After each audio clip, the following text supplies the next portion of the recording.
YNA is a podcast that focuses on mental health and other aspects relating to what goes on inside of a person's head.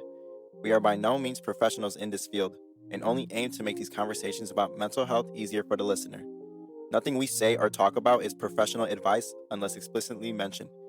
If you seek professional advice or experience symptoms of an actual mental disorder, please contact a professional or visit your closest center for behavioral health. You are not alone.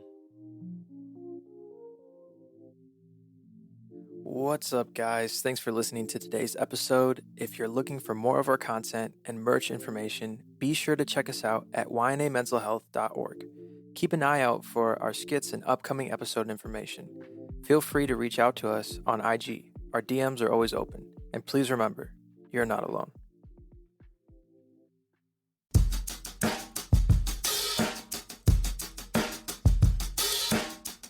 Hello. Welcome back to YNA Mental Health. My name is Max Tucker, and today's episode is on grief part 3. Max, it's truly a pleasure to have you on the podcast. I know that we've wanted to bring you on, and we really wanted you to talk about what your experience has been like with grief. I know that your mom was on grief part 2, and she explained a lot about what she went through. And we're excited to hear now your side of the story. If you haven't already listened, I would go and check out Grief Part 2 with Stacey Tucker. It's an incredible episode, and it will give you a lot more insight about this episode. But let's get this started. Thanks for having me on, Sina. Yeah, of course. It's an absolute pleasure. If you kind of want to give us a little bit of a backstory of who you are, what you do right now, and kind of your story. I'm an English teacher and a football coach at Eustis High School in Eustis, Florida. I'm originally from Chicago with Sina. I moved out here after college, teaching English. I'm the offensive coordinator for the varsity football team. I run my own 7-on-7 team. I do some private quarterback training through that. So working a lot with kids, really, I guess now with the 7-on-7 of all ages, but predominantly high school kids. What is your 7-on-7 called? Could you give everybody, if you want to shout out your... It's called No One Is Safe. We're again out of Central Florida. We got kids from all over Lake County on our team from various different high schools. So that's awesome. I know that football means a lot to you, and your football story has been such a motivating and inspiring journey. And so if you could kind of give us a backstory of like what got you into football and how it kind of got you into the process of where you are now. So I've been playing football since I was like 5. I started playing flag football because my parents didn't want me to. I knew I wanted to be a quarterback from a very young age. So there was no sense in kind of me getting beat up really, really young. If you're trying to be, a defensive player, it's good to learn how to tackle young when the guys aren't as big as a comparison to when they get huge. But there's a lot of mixed opinions on that. But I played flag football all the way till middle school. And then I started playing tackle football my first year. So it was 7th grade. So I played through middle school all the way up through high school. I went to a couple different high schools, kind of looking for an opportunity to be a team's quarterback. And I eventually found a home at Westminster. I played there my junior and my senior year. Ended up getting a couple different scholarship offers. Ended up playing a year at junior college in Minnesota. Then I played the rest of I guess I was there 4 years. I took a redshirt year at McPherson College, South Central Kansas. And then from there, that's when I kind of graduated and got into coaching and moved to Florida. So your football career, like you said, has been quite a journey. And of course, the grieving process has been a part of it. Could you kind of give us a little bit of background, like your background story of like what your grieving process, I guess, is your experience and what you personally have felt emotion-wise going through this whole thing? So my dad got diagnosed with stage 4 pancreatic cancer my junior year of high school, like the summer going into my junior year. And he died 12 weeks after diagnosis. So it was pretty quick. There wasn't a lot of like time in between. It happened pretty fast. I definitely played a big role in my football journey because, the junior year, especially for a quarterback, it's changed a little bit now, but at that time, like the junior year was like the big year. You had to get your film, you had to play really well. And I had worked really, really hard, transferred schools to kind of get an opportunity. I'd kind of been to a couple places that didn't really believe in me, didn't see me as a quarterback. And I knew I wanted to be a quarterback. So my dad was very much a believer in that dream and was kind of the main kind of backing, I guess, I had in my life behind that dream. So we developed a very like deep relationship through football. So, when he passed, football kind of became like, I guess, my like last connection to him. So I was already pretty obsessed with football in high school. You could ask my friends in high school, I'd never stop talking about football, but it's almost worse now because now it's like, kind of like a part of me that I have of him that's still here. So I would say, yeah, football has definitely played a big part in my grief process, I guess. Yeah, definitely. So I know losing a parent can be extremely difficult and a very complex experience in general. How did you feel when you first learned about your dad passing, and how did you process this news in the days and weeks that followed? So I guess the first reaction was just like kind of shock and anger. I was pretty pissed. Like, I remember my dad came out to a football practice and he had my dog Eli with him. And this wasn't like an uncommon occurrence for dad to bring the dog out and kind of just walk around and chill during football. But I could just tell something was up. He had like all these zits on his face and he just was very like not himself. And so I knew kind of something was wrong. And I remember like almost like pleading with God, kind of like not sobbing, but like definitely like teared up, like, please God, like not my dad, like knowing something was wrong. And I remember my high school football coach, like Coach Davis, he asked me what was going on, and I kind of just said, I don't know, but I got this bad feeling and all that. And he asked if he could pray with me and my dad. So the three of us prayed together because I went to a private school at that point. So I think then I was just very shocked and angry because I felt like I'd worked really hard to get where I was at. I felt like I had been through a lot in my childhood, like up to that point, and I kind of, saw myself on the other side of a lot of kind of bad stuff and demons and all that. So it was kind of like shock and anger, I guess, was like my first initial reaction to it. Which are normal. Those are normal emotions, of course. They're like probably the first emotions that come in. And I felt the same exact way after my brother passed. There was shock, anger, confusion, I think was one of my top ones. I think what we've talked about is like the woe is me and getting confused about like, why is this happening to me? And you look up to God and you ask these questions and you get no answers. And it just feels like nothing is right. And I think the hardest part is like figuring out what your normal is, right? After this, like, how do you live a normal life? How did you cope with all of this? You clearly couldn't go to living a normal life now that you had to deal with all of this difficulty. I will say, like, when my dad was like actually sick, my mom was really, really, really strong. She was really tough. She handled it about as well as you could handle it. And she was definitely my rock, like, while he was sick. When he died, I think the roles kind of transitioned. I think my mom took it really, really hard, as like you would take losing your husband, obviously. And I think that I had to take on more of a leadership role, a strength role, kind of given the circumstances.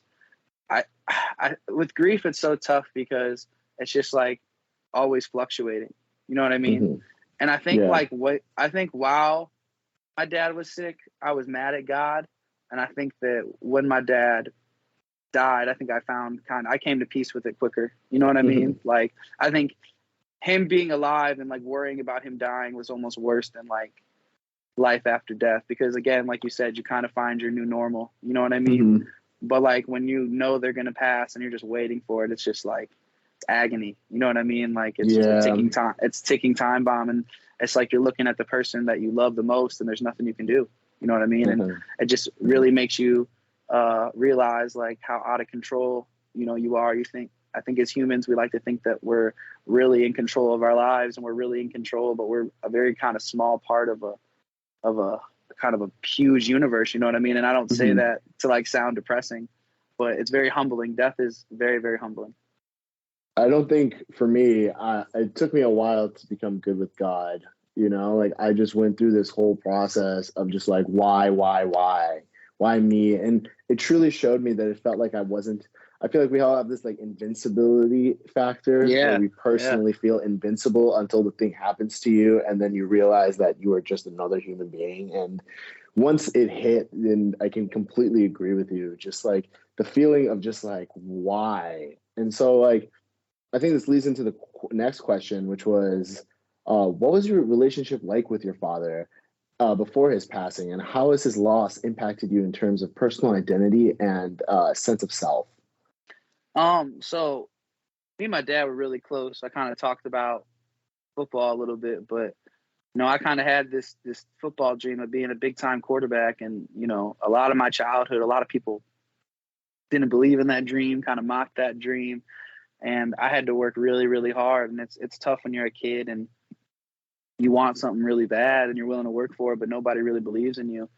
And my dad, he really, really believed in my dream and my vision, and he just kind of always taught me that if you work hard, you can do anything you set your mind to. And I worked really, really hard and got the opportunity to prove a lot of people wrong in my football career, and it's kind of directly impacted, obviously, what I'm doing now. But I just remember, kind of those dark days where I had a lot of health issues as a kid, so my family didn't all look at me normal, and I know I was a difficult kid because of some of the stuff I had going on, like mental health issues, physical health issues, and it's tough when you're, I can see it now as a teacher. It's tough when you're the parents and your kid's just not falling in line. But my dad, never judged me. He always kind of met me where I was at and loved me unconditionally. And I think that's why his loss was, so significant to me, because he was somebody worth losing. And I think one of the toughest parts of it is, like, I don't think I'll ever have a relationship that deep and with that much trust again. Like, I trusted my dad with everything. And it's just like, I try to be optimistic about it and look at it like, the worst thing that could have possibly happened to me has happened. You know what I mean? Like, it can't, not in like a negative way, but in like a can't get any worse type of way. Like, there's nowhere to go but up. You know what I mean? The worst has happened to you. But it really is like that to me. Like, he retired early when I was in middle school because I was getting in a lot of trouble, and I was kind of off the walls. I was kind of at that age where I wasn't really scared of my mom anymore. You know what I mean? So I needed my father, and he really retired early. My mom went back to work, and he really stepped up to the plate and, like, kind of was the male role model and the man in my face that I needed. You know what I mean? To kind of teach me that life isn't a game, and you keep going down the path you're going down. You know what I mean? It's not gonna be good. So I'm very fortunate and thankful for him in a lot of ways. And it's kind of like one of those things, the older I get, the more lessons I kind of realized he was trying to teach me. So my relationship with my dad is about as good of a relationship as you could probably have with another person. And that's truly one of those kind of relationships that will never feel the same ever again, right? It just feels like this, like this, I don't want to say emptiness that just doesn't get filled. And it's so hard to explain to other people. So I kind of want you, if there's any way that you could explain the grieving process to someone who hasn't ever lost anybody close to them like that, what would you say the most challenging aspects of the grieving process are, and how did you cope with them? The toughest part is just the loneliness. Like, you feel like nobody understands what you're going through. You feel like everyone expects you to, like, get over it. You know what I mean? That was hard. Like, when my dad died, I'm a junior in high school. So I got the ACT. I'm trying to get a football scholarship. And now I really need a football scholarship if I want to go to college. Yeah. So it's like the world keeps moving, and, like, my world stopped. I'm like, what's the point of even going on? You know what I mean? The person you care about the most is gone. And it's kind of this tough reality you got to pull yourself out of in grief is, dude, the world's not going to stop. And you can't let one bad thing compound into another bad thing. You know what I mean? And that's not what the person that you're grieving would want. And so it's kind of just like living with the pain and living with the kind of the heartbreak and the emptiness, as you said. I think that's a good word. And not having always the luxury of being able to like slow down and, like, deal with it. I know, like, if I'm being honest, there's, like, issues at 25, 26 I'm dealing with now that I didn't address when I was 16 or 17, not because, well, I guess part of it's because I didn't want to, but the other part is, like, I didn't really have the luxury to. Like, if you listen to my mom's podcast, she's very, like, deep in her understanding of her grief because she took the time to deal with it. She went and got help, you know what I mean? And she went through the process. So I think for me, I'm probably going through the process more than I did as a kid. But even now, it's like, dude, I got to be a really good role model and example to these kids. You know what I mean? They're looking up to me, and you can't be weak-minded all the time. You know what I mean? You got to find a way to kind of live with your grief and kind of work through it and deal with it, but also like keep living your life, because a lot of people fall into this trap of letting, like you were saying, the woe is me stuff, letting grief consume them. And it's like, I don't want grief to win. You know what I mean? Like, it's, No. you kind of got to fight back on it a little bit. Not a little bit, a lot, but you get what I'm saying.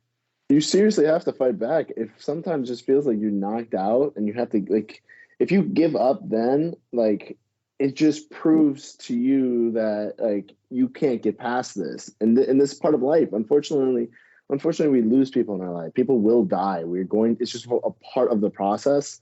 And we have to, and once you accept that process, you have to understand that that person wants you to do the best that they want for you, right? They want you to go and live your life. They don't want you sitting around moping, or they don't want their passing to affect you so badly that you just go into a spiral. And there's nothing wrong. I mean, again, people go through completely different emotions when someone they love passes, like we all grieve differently, completely differently.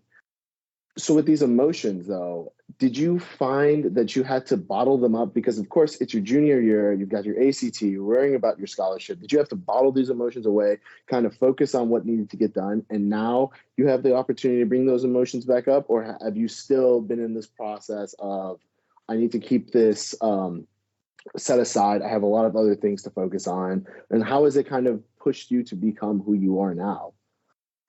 I guess I'm kind of letting myself feel it a little bit now, because I feel like, I'm living by myself. I have a little bit of financial stability. I mean, I'm a teacher, not a ton, but I have a little bit. I have a little bit. So, I feel like I'm letting my stuff feel things more. And like, it's an old teacher cliche, but you learn a lot from the kids. You know what I mean? Observing them, talking to them, seeing how they handle things. Like, I've had a couple students that they've lost their dad, you know what I mean? So that's prompted a lot of conversations, and you see how they handle it, and you can kind of give them advice on kind of not doing the things that you did wrong with it. And I think that kind of, in a way, inspires me kind of to open up more. And I also think with the kids, like you can make a really, really deep connection with them if you let them see who you are. Like, you can't let them see everything. Obviously, you're an adult and they're a child, but like, if you really let them see your heart and you really let them see like the type of person you are, not just the good stuff, but the bad stuff. You know what I mean? Like, you talk to them about your life, you talk to them about your problems. You know what I mean? Not in like an inappropriate way, but just in like letting them know you're human way. I think that's important. You know what I mean? And so the kids can understand that, it's okay to be vulnerable and it's okay to work through things. And that kind of teaches you in a way, because you realize the kids aren't going to be vulnerable with you if you're not vulnerable with them. So I think that honestly, being a teacher has really kind of inspired me to open up kind of my grief, compressed feelings more, because I realize like I can't be telling them one thing and then doing another. So it's like you're teaching them, but you're learning from them at the same time, because kids are very genuine a lot of the time in how they see the world, even if it's not reality. To them it is. So you get, at least from their point of view, an honest perspective. Yeah, definitely. And it seems like you're there for the kids, It seems like you have a genuine listening ear and can connect with them like that. But was there anybody there for you when everything was going down? I'll say the person that was there for me the most was my high school football coach, Coach Davis. My mom kind of lost her way a little bit, understandably so. I would kind of stay with him kind of off and on. I'd be at my house for a little bit, then be at his house for a little bit. And I kind of did that kind of till I graduated. And he played a really big role in my life. His wife, Texina, she played a really big role in my life. Their son, John. I played high school football with him. That's my dog. He played a really big role in my life. I will say, like, they as a family collectively really helped me. And I could name the entire extended family for, hours. But I'd say they played a big role. My friends, played a really, really big role. My high school teammates, they played a big role. I was lucky that I had, really good friends and, good coaches and people that, loved me and cared about me and I guess didn't judge me for kind of how I was responding to some of the grief. I think I definitely see what you mean when your mom checked out, because I feel like we can connect on my whole family checked out on me. And it was kind of just like, good luck, you're going to figure it out yourself. And it sucks because you have to respect them to check out, because they just lost somebody that was so special and dear to them that it's just they sometimes people can't be strong, and in moments like that when you need to be strong for a child, sometimes it's just sometimes unfortunately as human beings we can't be that for somebody when we have our own things to like worry about first. And so I can definitely connect with you on that and how it's just so difficult. In what ways has your experience with grief influenced your personal and professional goals and has it changed your perspective of life and death on anything that you look at now? I think that in terms of my like professional goals, I think that I definitely like want to make my dad proud. I think that's a constant question I'm asking myself. And I think that, like as a football coach, like I want to get really, really good at it because I know that that's something that like if he was alive, he would really, really enjoy. So I think professionally, it's very motivating. Personally, I think it's had a very deep impact on the relationships that I have with people. I kind of have learned about myself that I'm not everybody's cup of tea. Some people are really, really going to like me and some people are really, really not going to like me. Yeah. And it's like the people that I do connect with, I can form like very, very deep relationships with them because that's something my dad really, really taught me was to love the people around you. And I think that that's like super important. So I think it is hard sometimes because I've unfortunately, even outside my dad, I've had a lot of kind of people close to me die in my life, kind of at a very young age. So I feel like I've almost become a little numb to death. And I guess I fear death in the sense of like, I don't want to die, obviously, but like, I understand that it's a part of life. You know what I mean? And I understand that like, nobody is above it and we all are going to die at some point. And it's weird. I've almost found kind of peace in that realization. But it also kind of teaches you got to live, harder and you got to live life to the fullest and you got to really make the most out of, the moments you have with the people around them and kind of let them know like how you feel about them and how much you care about them and how much you cherish them. So I definitely think that my dad passing away taught me a lot of that. It also taught me a lot about empathy for other people and this idea that just because people are different from you doesn't necessarily mean that there's a right or wrong answer to why they are the way they are. And that kind of the coolest people in your life are those kind of quirky people that are different from you because you can learn the most from them. And that's something my mom really, really stressed to me, like as we were both, grieving, just empathy, and love for other people. And, I think that I still have a lot of anger kind of channeled in grief and kind of the fallout of my dad passing away. But I think that this kind of idea of empathy and loving other people has helped me kind of learn to kind of set aside some of the anger, not all of it, but just kind of work through it. So I would say like those are kind of some major takeaways I've had. In empathy and love, you never truly know when someone's gonna when your time is up. Unfortunately, like life is so just this, every day is a new day, it's a new blessing, and truly waking up every day is a blessing, right? Like, because you never know when your time is gone or the person next to you is gone. Like everything can disappear and your whole world can be flipped upside down in a snap of a finger. And it's truly, until you lose somebody, I don't personally see how easily life can be just taken away from you. It's probably one of the hardest things to come from me for realization. Like I get it that everybody dies, but having somebody that you've loved and care about just completely disappear in front of you, not be able to, I think for me, one of the hardest things was like, no more graduations, no more, like if I have a child, he won't be there to be the uncle. And I think that's one of the like, it feels like that's the knife that just digs and you can't pull it out as much as you try because you're going to want to have that person in those experiences.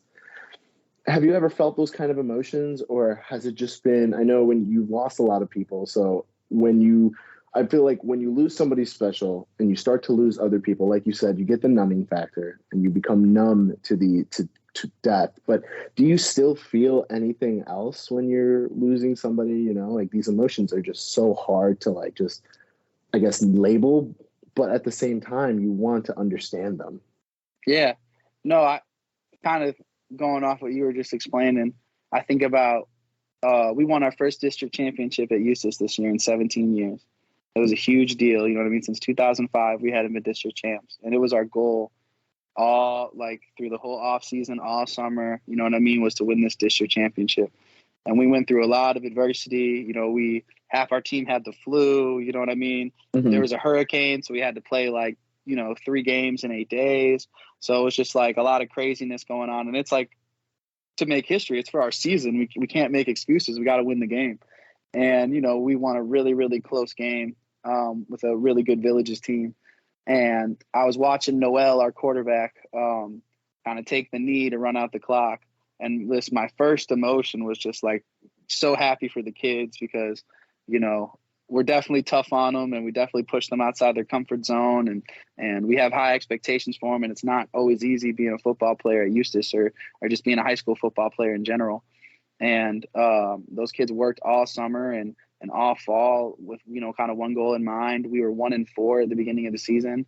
So there was, we had to win out essentially to win the district, and we did, you know what I mean? And just, I was really proud of the kids initially. And then like, obviously selfishly, you start to like, that's what you work for as a coach too. You know what I mean? Like you're proud of the whole staff. You're proud of the guys you worked with. I was really happy for Frank Scott, our head coach. You know what I mean? He's been through a lot, getting to Eustis. So, he really deserved to win that. And I was happy for him. But then it's like you're feeling all this happiness. And then it's just like I instantly thought of my dad. And it hurt that he wasn't there. You know what I mean? It hurt that he wasn't there. And I feel like it's every moment I've had like in football has always been like that since he's died.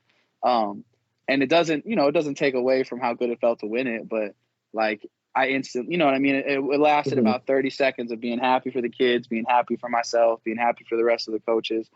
And then you're thinking about, damn, like I wish my dad was here to see this. You know what I mean? So I can definitely relate to what you're saying in that regard. And it's like, it's truly one of the hardest. I can't explain. If you haven't lost somebody, you can't explain that feeling to anybody because it just doesn't make sense. Because of course they've passed, but it's like this feels like a dam breaks and it's just this water just rushing at you, and it feels like I'm drowning sometimes. And it's, it's like you're drowning in your own emotions, unfortunately.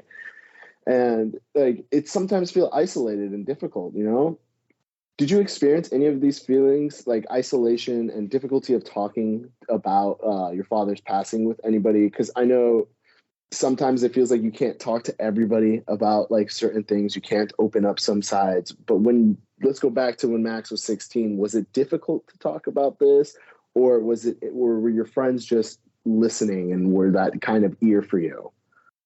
It was extremely difficult because like at school, like I'm still a 16-year-old kid. I'm like quarterback of the football team. Like I can't really be like talking all soft, unfortunately. You know what I mean? And, I had a couple moments with my friends where I obviously showed like really raw emotion. But like I had to, at least in my own mind, I had to keep that a lot under wraps. Like I can only show a certain extent of it. It was really hard with my family because like really, my mom checked out, and then my mom's side of the family like took that so personally. And like almost like with me, when my mom was checked out, like I never blamed her. You know what I mean? Like I understood, like I was there in the storm with her. So I understood like, I won't say I understood because it took me a couple years to understand because our relationship got really bad because I was mad that she checked out. But even when I was mad at her, I never blamed her for checking out. Like I understood like what was happening, but it's almost like my family like blamed her side of the family like blamed her for checking out, and that made me really, really angry because I'm like, it was in the back of my mind like, yo, it's not my godmother coming getting me, it's not one of my mom's sisters coming getting me, it's not my grandma coming getting me, it's my high school football coach. That's who's coming and getting me. That's whose house I'm staying at. That's who cares about me. You know what I mean? Like, and that like psychologically kind of messed me up because I was like, why am I not good enough for my family? You know what I mean? Why don't they care? Why are they treating my mom like crap? Like, why are they mad at her? And then they're mad at me for things I'm saying to my mom, but I'm like, dude, I'm in the thick of it with her. Like, it's me and her. Like, where are y'all at? You know what I mean? So I think that's like, out of all the things I've been through in grief, I think that's the thing I still struggle with the most. And so I obviously couldn't talk to them. I couldn't talk to my friends. I tried going to therapy, and I had a hard time with that, so that didn't really work. Yeah, of course. Like I found like, you know, a couple people I could confide in, but it was really like honestly talking to my high school football coach. Like I know I said a lot of off the wall stuff to Coach Davis, man. Coach Davis, if you're listening, I love you. Like I said a lot of off the wall stuff to him, and he never judged me for it. And he always listened to me, and he always tried to help me. His wife was the same way. But you know, you're right, man. That was one of the hardest parts is I don't even know what I'm feeling like emotionally. So I can't articulate and express it. But like, obviously I'm not myself. So it's you feel really, really alone inside because you can't even really explain what you're feeling. And even if you could explain it, like you said, the people that haven't been through it aren't going to understand. And then it's like the people that are supposed to be, that you're taught are supposed to love you the most and are supposed to, you know, care about you and keep you safe and make sure you're good. Like they like checked out on my mom for checking out. And so in turn, they checked out on me. Yeah. And like, that was like emotionally really, really tough. Cause then I was like, if I can't talk to my family, I can't talk to anybody. Yeah. And that was like, that took a while to get over. You know what I mean? Like that mental hurdle of just because my family did this doesn't mean that other people won't love me. Doesn't mean that other people won't accept me. Doesn't mean that other people don't want to listen to me and see how I'm doing. Like that took me a while to get over that hurdle, but it is true. You know what I mean? Like there are people that love you. There are people that care about you. You know what I'm saying? And you can't let the people that are supposed to care about you, I guess, dictate the people that actually do. And then it's like also with the God thing, I was really mad at God for kind of the actions of, you know, Christian people because, you know, I won't get into it all, but various things happened in the grief process that shouldn't happen. You know what I mean? And it took me a while to like kind of distinguish that I can't be mad at God for the actions of people. But that's hard because, you know, as a society, we're taught God's supposed to be this. Christian people are supposed to be this. Your family's supposed to be this. Your friends are supposed to be this. So when your back's against the wall and you're going through something like that, you really see like who loves you and who cares about you and who is really about what they say they're about. You know what I mean? And you learn a lot about yourself as well. You know what I mean? You realize kind of some of the things you do in fear, some of the things you do in anger, some of the things you do in sadness and depression. And you realize, dang, I got to work on myself as well. So I think grief was an eye opener to me of something bad happening to me doesn't give me the right to traumatize other people. You know what I mean? Doesn't give me the right to be angry and bitter at the world. Cause again, that's not what the person would want. So it's a battle, man. It's a very multifaceted thing. And the emotions are the hardest part because obviously your emotions lie to you sometimes. And when you can't express your emotions, they're all just bottled up. So you're listening to the toxic emotions as well as the, you know, the good stuff. So it's like, that's like, I love the devil kind of angel on the shoulder metaphor because that's really how it feels inside. I think what you said was important. And I want to share this to the listener. If you lose somebody and you're hoping that family, because your family is supposed to be the people that help you, who support you, who pick you up. And it's crazy because your blood doesn't mean that they're family, you know, like I know people that have been very close to me who don't share the same blood as me, who don't even share the same last name or aren't my cousins or anything like that. And they helped me much more than my own blood did, you know? And to me, that I agree with you, is one of the most eye-opening things is like, when you lose somebody like that, you turn to the next support system, and the support system is supposed to be your family. And they don't. And when they don't help you, it feels like you're abandoned. Like you're supposed to be like here you're a with burden. me. Like you're a burden. Exactly. Like you're a burden. I felt like I was a burden. Like y'all don't want to hear this crap. You know what I mean? So I was like, all right, I'll keep it to myself. Exactly. And keeping it to yourself, and that just destroys your relationship. It destroys your bond. Like if anybody is listening to this and you're like your cousin, or please reach out to them. If you lose somebody, be that family, be that support system that they need. You don't understand how much they need you at this time. Even if they don't express it to you, even if they're like, it's just they're going through it, they're isolating themselves, and they're not going to reach out to you. They're not going to try to put themselves out there to ask you for help because it feels like a burden. I felt what that feels like, you know, to feel like you burden somebody with your emotions. It shouldn't feel like that, you know? No, absolutely. And I feel like, you know, like we kind of were talking about earlier, like love goes a really long way. Just showing people that you care, like that's going to That's going to get them to open up more. And you can do that for anybody. You know what I mean? Mm-hmm. Family or not. And it's kind of like, I feel like when somebody's grieving, we try to like tell them how to grieve, but you can't. You got to let them grieve on their own. You got to let them take the lead. You know what I mean? Mm-hmm. That's something my mom said a lot in Grief Part 2 was like, you know, no one let her take the lead kind of thing. And I think that that's like so important, because anytime somebody tried to like navigate my grief for me, like they were immediately met with anger. You know what I mean? Mm-hmm. And Yeah. it's like, not even like I wanted to be angry, but I was like, because you have a situation like your dad dying, you know what I mean? That's so out of your control. And so you just want to, you at least want to feel in control of like how you're dealing with it. And you're not really in control because it's like you're grieving, but you, at least in your own mind, it's irrational. I'm trying to explain it. Like you want to feel like you're in control. Yeah. So how do you see the grief and the experience of loss being portrayed in our society today? And what changes would you like to see to promote more understanding and support for individuals that are dealing with grief? I think it's getting better in a lot of ways, in the sense that, you know, people are definitely like more empowered to talk about their feelings and to be open with kind of the things they're going through.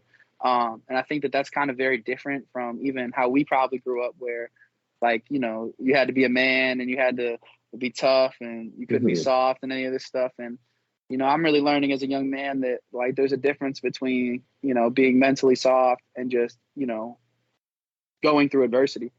And, you know, that it's okay as long as you're kind of fighting back and dealing with it, you know, and not running from it, that it's okay to not be okay. You know what I mean? Yeah. And it's okay to kind of express how you feel to the people around you. And, you know, that, you know, as friends or just, I guess, decent human beings, like we should help people when they ask for help. So I think it's getting better in that sense. I think a big problem I'm seeing is, again, kind of, it's almost like grief is put into like this one size fits all, that like everybody has to kind of grieve and go through it the same way. And we're all very like uniquely different people with different goals and dreams and desires than each other. You know what I mean? So to suggest that we're all going to grieve the same way isn't really fair. And I don't think there's a right or wrong answer to grief. I think you kind of just got to find, you know, what works for you. And I think that society needs to kind of let the individual kind of figure that out for themselves and kind of just be there as support, you know, not as the lead. And I think society a lot of times kind of tries to consume us, you know what I mean? Like, and kind of tries to make us like them. And I think it's, you know, it's like, to quote Ralph Waldo Emerson, because I'm an English teacher, it's all about society and solitude, right? You know what I mean? The balance of, you kind of need the ability to be by yourself and to be who you are as an individual, but you also need the influence of society to, you know, fulfill your moral obligation to like love and care for the people around you. I totally agree with you. And I feel like with society, sometimes it feels like it pushes you to go back to being normal. You know, when you lose somebody, you have this time period of just like dealing with your emotions, isolating yourself, whatever you need to do to handle whatever you're going through. But for me, sometimes it feels like society grabs you and is like, no, you have to keep going at the speed that we're going. Like slowing down is like not happening right now. Yeah. And I wish more people could understand that, like, no matter what and at what level speed you try to go back on, it will never be the same. And you need your time to heal, because if you don't take the time to heal, you're going to affect the other things in your life and you're just going to tear them down with you. Like my biggest issue is like school. Like these people around me, like it felt like I had to be pushed back to normal, and nobody understood the things that I was going through. And they expected me just to go back to being this happy, normal, jolly kid, when it was like none of that. I just couldn't go back to being like that. And I wish, and I mean, of course, this is what this podcast is for, spreading information about what people are going through. And like, if you're somebody who sees somebody else going through what they're going through, don't expect them to go back to normal anytime soon. Allow them to heal on their own. And if they need you to, they'll reach out to you, or you reach out to them to help them go through what they're going through. But don't expect them to be happy all the time again or feeling the way that they should be, because it's just not going to go back to that. You're just going to, you evolve with it and might become somebody new. And if your friends don't want that, then I mean, they're not really your friends, I personally believe, right? Like that's probably one of the hardest things. You will lose people in the grieving process because they think that you're cutting them off, or you feel like they're not close to you enough for you to open up, but it's not like that, you know? And that's the most frustrating thing, because it's like they almost make you the bad guy when you're the one going through the storm. Yeah. And that's again, like, that's something today that I still struggle with. Because I just think, like, and I guess it's easy to say because I'm not in this situation, but I just always think, like, if the roles were reversed, like, I would never, I would chase you. You know what I mean? I would never villainize you for isolating. You know what I mean? Definitely. And I guess it's good you bring that up, because I know, like, from talking to my mom, we have two kind of very different grief journeys.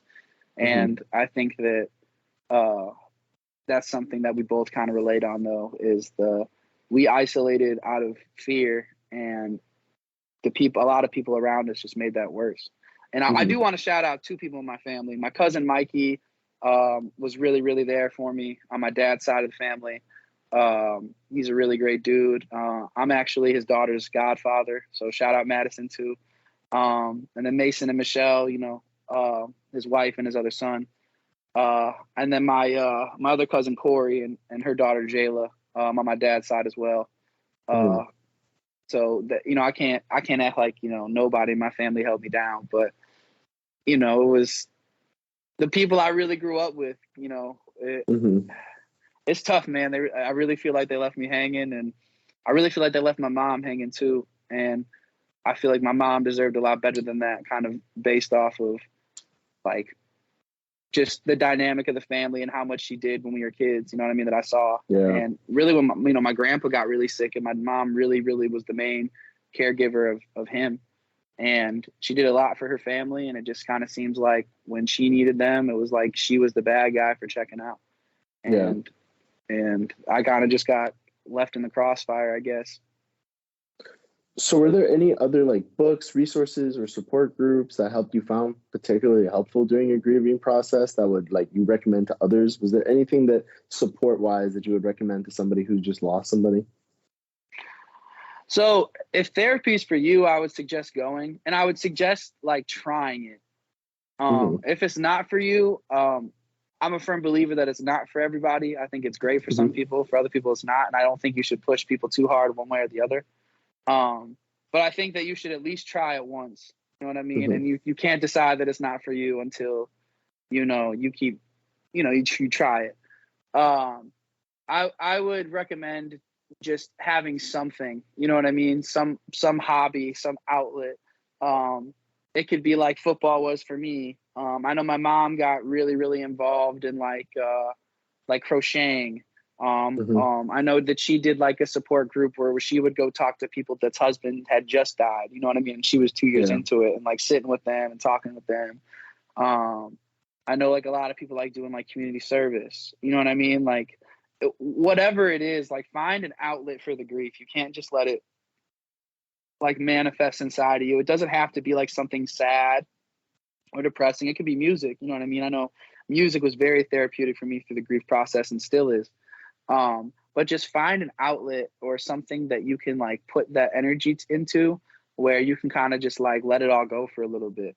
Because I feel like a tough part of grief is like you're carrying it all the time. But like when I'm coaching football, when I'm at football practice, even when I was a player, when I was playing football, I didn't think about it. You know what I mean? I was focused on what I was doing because it brought me like true joy, but I could still use that like energy and anger and emotion, you know what I mean, that I'm still dealing with and like put it towards something positive. And I think that that's like really the triumph of grief. If you can figure it out, is figuring out how to channel that negative energy and that anger and that sadness and that frustration, all of those emotions you feel, and figuring out how to make it into something positive or make it into something productive or something that's going to, help somebody else. I always say like, I never wanted like my dad's death to like not mean anything. You know what I mean? Like I didn't want to go through that, for no reason. You know what I mean? I wanted to, like better myself because of it. You know what I mean? I didn't want to have to feel all that pain and suffering for nothing. So I try to live a life, and I'm not perfect, but I try to live a life where I'm taking kind of that negative thing that happened to me and making it into something great, or at least that's what I'm attempting to do. So I guess that would be my advice. It doesn't have to be the orthodox support group or book club. It can if you want it to be, for sure. Those things are great. But whatever it is for you, just like a hobby or something to invest your time in, because the worst thing you can do is just sit there. You know what I mean? And overthink it and be like, woe is me. Life sucks, this, and that, because the world's going to keep going, kind of like what we talked about. So it's kind of on you as the grieving person to kind of fight back and kind of figure that out.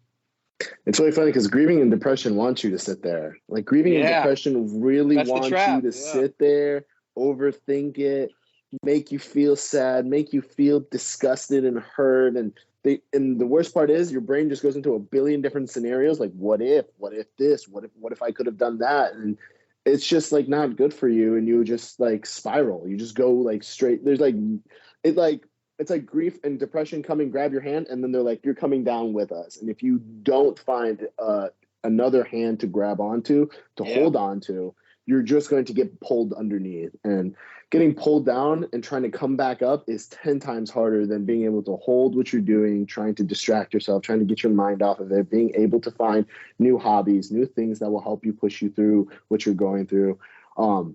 And you can find that. I mean, you just maybe ask your friends, maybe ask the people around you. Maybe they've got something that they just picked up and you could join in on. Like, don't sit there. Don't sit there. It's not going to help you at all. It's just going to hurt you in the end of it all. For those who may be experiencing grief, so let's kind of flip this onto the person. Maybe let's put this on the person whose friend just lost somebody. They're hurting. What do I do as a friend to help them? What advice can I give them? How do I get them through this? I would say, first of all, like, let them take the lead. But like, while you're letting them take the lead, like, stay in their ear. You know what I mean? And that doesn't always mean you're getting a response. That doesn't always mean that like you're having a grand old conversation. It could be like you're texting them and they're leaving you unread. Just keep texting them. You know what I mean? Like, hey, like, thinking of you, or like, hey, remember when we did this, or hey, you know, how's this going? It doesn't even always have to be like sad. You know what I mean? Like, some of the things I used to appreciate the most, you know, when it just happened, was people just talking to me about normal stuff. Like, hey, did you see who the Bears traded for? Or hey, what do you think of Justin Fields? You know what I mean? Like, just normal stuff, like, where we could just talk, where I didn't have to think about what I was going through. Because one of the worst things is like, people are constantly trying to talk to you about it. And sometimes you're not trying to think about all that. So, you know, it doesn't always have to be like this deep, sappy conversation. I mean, if it turns into that, obviously be there for the person. But sometimes people just want like an element of normalcy. You know what I mean? So just having casual conversations, you know, kind of uplifting them, encouraging them, just letting them take the lead, but staying in their ear. You know what I mean? The loneliness is real, even if the person's not necessarily expressing that side of it. Yeah, I totally agree with you. I think just distracting them, helping them, sitting with them, talking with them, whatever you can do, be that friend, be that person that you would want that other person to be for you. So now let's flip it again. Now you're the person who's grieving. You've just lost somebody. What advice and tips would you give them? I mean, I don't know. I guess for me, it's almost the same. Like, just kind of let me take the lead on my grief, but you know, like, stay in my ear. You know what I mean? Like, I think the example you used in the first grief episode you did was the mini golfing thing. Like you said, who wants to go mini golfing? You know what I mean? Yeah. But it wasn't about the mini golfing. You know what I'm saying? And you understood that. And obviously, like, as long as your brother's been gone, like, that has still made a big impact on you, and you haven't forgotten that. So like, it's stuff like that. You know what I mean? Just letting the person know you love and care about them, because I promise you, like, even if the person isn't expressing that they appreciate it, they do. They really, really do. And it's like, I'll own that kind of part of it is I when I was grieving, I didn't always appreciate what coach was doing for me, what my friends were doing for me. And I was very combative through a lot of it and difficult.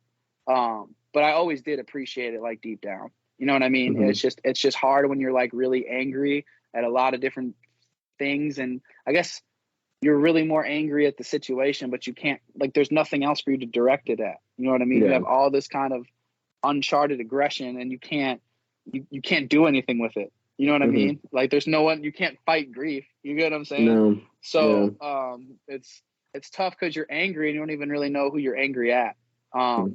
And unfortunately, kind of some of the people that love us the most, they get the brunt of it sometimes. But I really encourage people to kind of, and it doesn't justify people doing bogus things. Like I said, like as a griever, it's your responsibility to kind of fight back and to kind of, learn from the experience and, take care of the people around you. But you do got to realize, like, a lot of people when they're grieving, they're very unhinged. And I think patience with your friends and patience with the people going through that go a long way. And I think people were extremely patient with me. And I think that that's a big reason I kind of made it through, because the people that let me kind of grieve on my own terms, like, and saw me to the other side, like when I got there, I had a much deeper love and appreciation for them. Yeah, I totally agree with you. I definitely feel the same way. I feel to give the same tips. And so we're at the end of the podcast. One last thing, would there be anything you want to say to your father now? Like if there's anything that you would want to say to him, kind of rest in peace, truly. If it would mean a lot to anybody else who has lost anything, to anybody. I guess to my dad, I just want to say thank you. I mean, you were just a really good man that really invested me and loved me unconditionally and never gave up on me and always believed in me. And I really live with the purpose to make you proud. That's a sentiment that I take very, very seriously, that I hold very close to my heart. I really want to make you proud. My aunt told me when I was 18 years old that my dad wasn't proud of me, and I've thought about it every day since. Wow. And so it's like it was a negative thing at the time, but it's really become a positive thing for me, because I try to live a life now that he would be proud of. And obviously I'm not perfect. I make mistakes every day, but it keeps me accountable and it keeps me kind of working. I guess to people that are grieving, I would say this. It's actually a quote from my dad that he used to tell me all the time. The quote is that every adversity carries with a benefit of equal or greater value. And basically what that means is, like, when you go through things, when you go through difficult situations, you're never going to be worse, like, because of it. You might feel worse, you know what I mean? It might not be fun. You might feel like crap, but like your circumstances in and of themselves are never going to get worse. They're either going to stay the same or they're going to improve.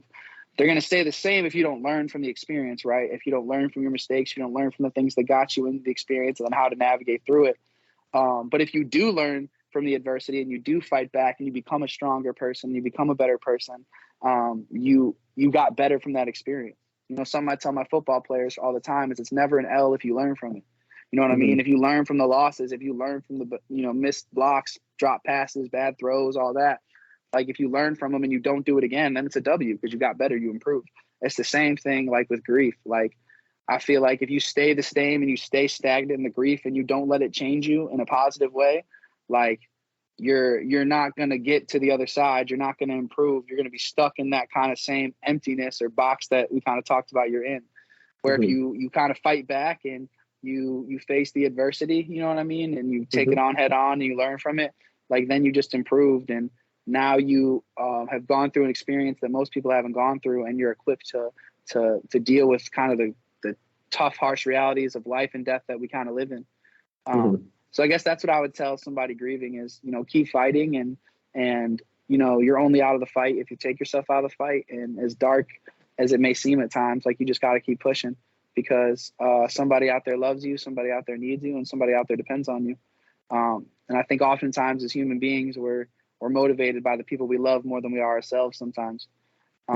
So I think just not staying complacent, not sitting there in the sorrow, like fighting back and doing what you got to do, whatever that is, to get yourself out of it and get your life back. Because the last thing that the person you're grieving would want, if they truly loved you, is for you to be consumed by grief. They'd want you to live a happy, enjoyable, life.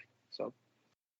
Yeah, I definitely agree with you. Adversity will change you, and it can change you for the better. You're going to stay the same, and you will find your way of grieving. You'll process it the way that you're going to process it, and you're going to get through this. I think if I would give any advice is like, I hate the cliche, everything will be okay, and time heals all, and it will. And of course, you're going to forget about it. You're going to move on. You're going to become a better person. You just need to get up, fight back, and life will throw more challenges at you. It's never going to end. But in the end, like you said, the person would never want you sitting there crying. They would want you to go live your life. I know that for a fact. And so always remember that, and it will get you through. Just take it day by day and life will get better. So we just want to remind the user, please, please, please remember, you are not alone. We really appreciate you, Max, for coming on, giving people the advice, helping us understand what the grieving process is like, and we truly can't thank you enough.